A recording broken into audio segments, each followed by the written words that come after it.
out for yourself. So on this December day, a couple of years ago, I was in my studio just doing my show, and which is, by the way, 4 to 7 in the afternoon here in the Mountain Time Zone, 4 to 7 every afternoon, normangoldman.com. It streams beautifully on a smartphone.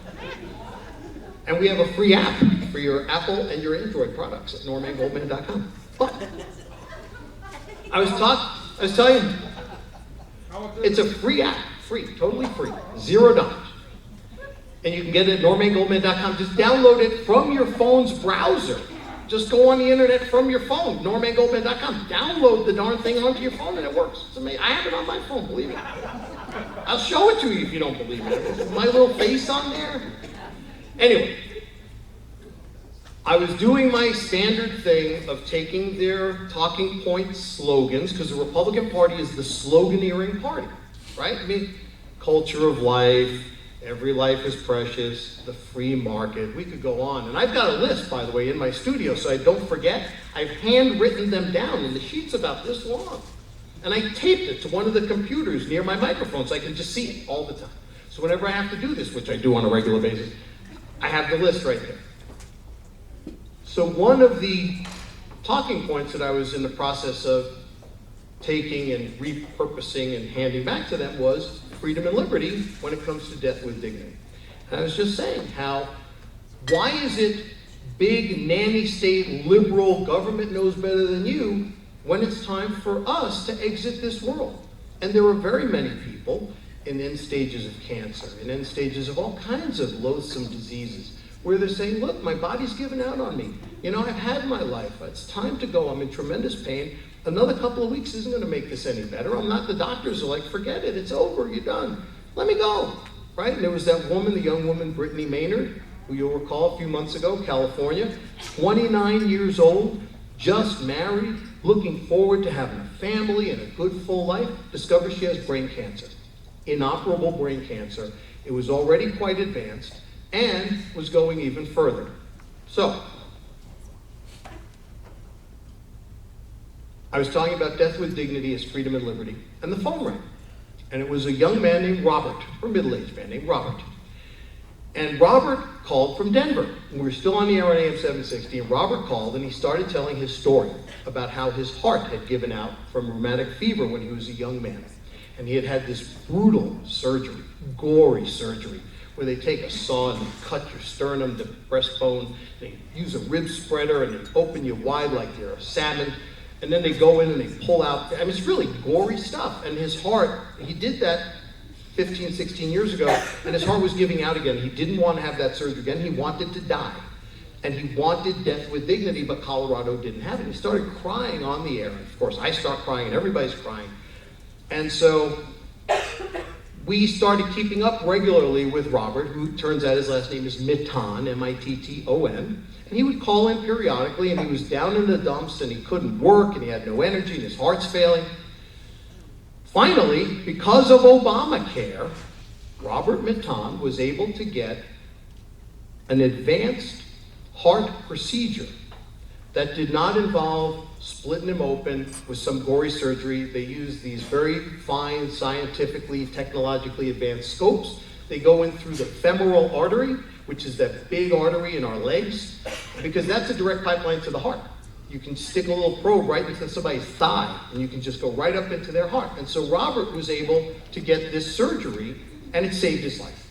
And almost immediately after the surgery, blood flow was restored, everything was back to normal, and he was as healthy as a horse. And the only reason it happened was because he, a poor man, pardon me for saying it, was eligible to get basically a new heart because of Obamacare. So that life was saved. And in fact, Robert Mitton is here right now, tonight, alive. He's not dead. He didn't do freedom. He didn't do death with dignity. Here he is. This is Robert Mitton.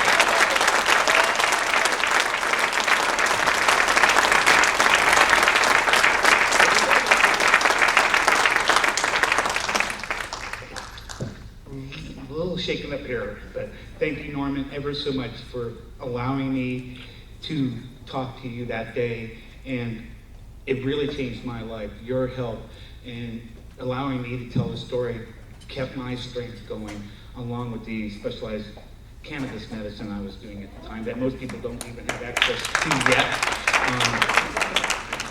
And so anyway, yes, Obamacare saved my life, and I had to really fight for the situation because I was not approved for the procedure at first. It's an experimental procedure. They're only giving it to the most oldest and most feeble of people.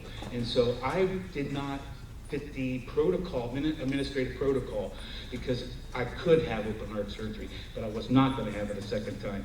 And I was adamant about that. So I was speaking nationally about the right to die with dignity if that is the way you choose to go.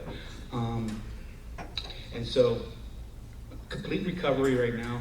I'm bicycling 5 to 15 miles a day. I'm having the best recovery of anybody so far with this type of procedure.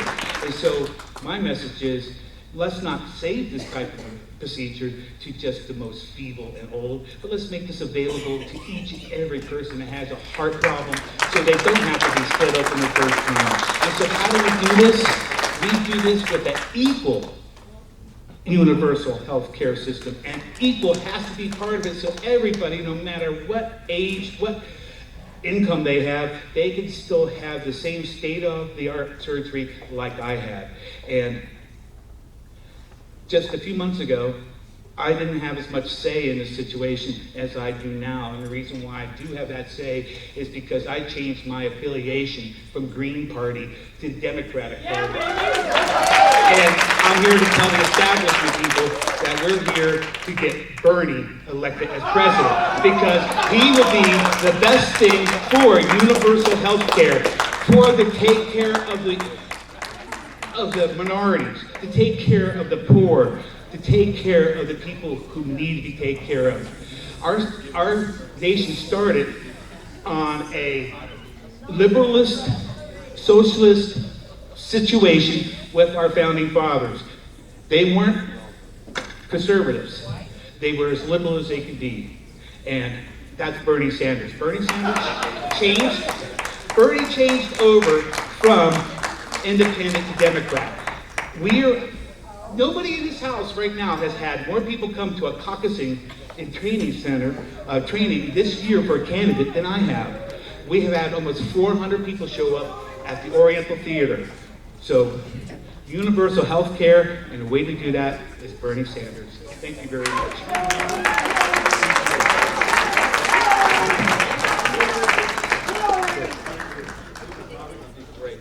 Well, there you go. Robert Mitton is living because of Obamacare, but along these lines, I just want to say, Initiative 20, Colorado Care, everybody's aware of this, right? A state-based universal healthcare system. Are we all behind this now here? It's like with cannabis, you're going to do this on a state level. Our state legislature in California passed it several years ago, and Arnold Schwarzenegger, who was then the governor for reasons I don't understand, vetoed the thing. We're going to have to do this on a state-by-state basis. Please get behind Initiative 20, Colorado Care. Please get the signatures out there. Get this thing on the ballot. Show the rest of America again how it's to be done. Thank you so much.